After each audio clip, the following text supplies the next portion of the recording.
ऐतिहासिक रहा है और जो 4 वर्ष के अंदर विकास के कार्य हुए हैं वो हम नीचे तक लेके जाएंगे, साथ में नया आयाम देंगे और मैं कह सकता हूं कि उसी आधार पर हम लोग 22 के चुनाव में जाएंगे।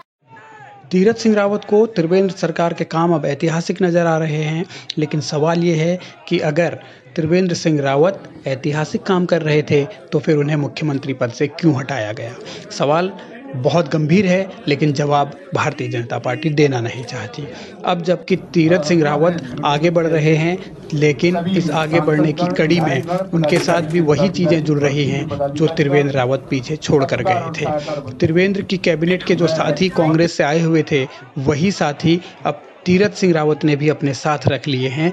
5 चेहरे जो कि 2017 में त्रिवेंद्र की कैबिनेट में मंत्री बने थे, वो 5 चेहरे तीरथ के साथ भी बरकरार हैं। यानी कांग्रेस से आए थे 2017 में वो बगावत करके, और फिर बीजेपी में उन्हें मंत्रिपद दिया गया और वो मंत्रिपद अब भी उनके पास बरकरार है। सवाल ये है कि क्या तीरथ सिंह रावत इन लोगों के साथ तालमेल बनाकर काम कर पाएंगे? सवाल ये भी है कि क्या अगर ये लोग इतने बेहतर थे तो फिर सरकार का परफॉर्मेंस क्यों खराब हुआ? सवाल ये भी है कि क्या तीरथ सिंह रावत को भी बीजेपी में कोई काबिल विधायक नहीं मिले जिनको इन लोगों के बदले मंत्री बनाया जा सके? सवाल ये भी है कि क्या तीरथ सिंह रावत भी त्रिवेंद्र की तरह ही कांग्रेस से आए हुए नेताओं के सामने घुटने टेक चुके हैं? और अगर ऐसा है तो फिर सरकार बेहतर काम कैसे करेगी?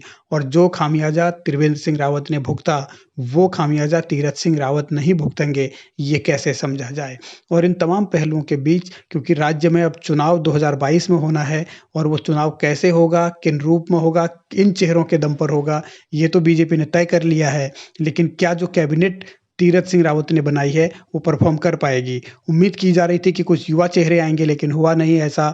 और बिशन सिंह चुफाल जो कि बुजुर्ग नेता हैं, उनको कैबिनेट में जगह दी गई, और बंशीधर भगत जो कि प्रदेश अध्यक्ष पद से हटाए गए, इसीलिए हटाए गए कि उनकी परफॉर्मेंस ठीक नहीं थी। अब वो कैबिनेट में क्या करेंगे, ये भी बड़ा दिलचस्प होगा।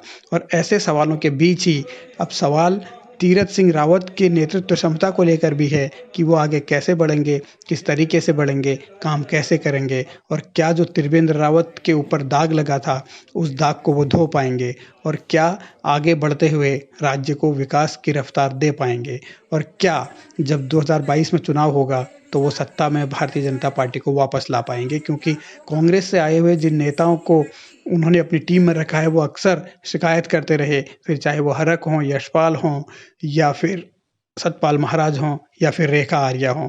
इन तमाम लोगों ने बार-बार त्रिवेंद्र पर सवाल उठाए, मंत्रियों अपने अधिकारियों पर सवाल उठाए और काम ठप रहा। सत्ता में रहते हुए त्रिवेंद्र सिंह रावत के 2 दुश्मन बन गए, यानी वो मंत्री जो उनके कामकाज से खुश नहीं थे, जो अफसरशाही को लेकर सवाल उठाते थे, अब वही तीरथ के भी दोस्त हैं। तो ये दोस्ती तीरथ कैसे निभा पाएंगे, कैसे राज्य को आगे बढ़ा पाएंगे, कैसे सरकार चला पाएंगे, कैसे विकास ला पाएंगे या हो पाएगा, ये बड़ा सवाल है।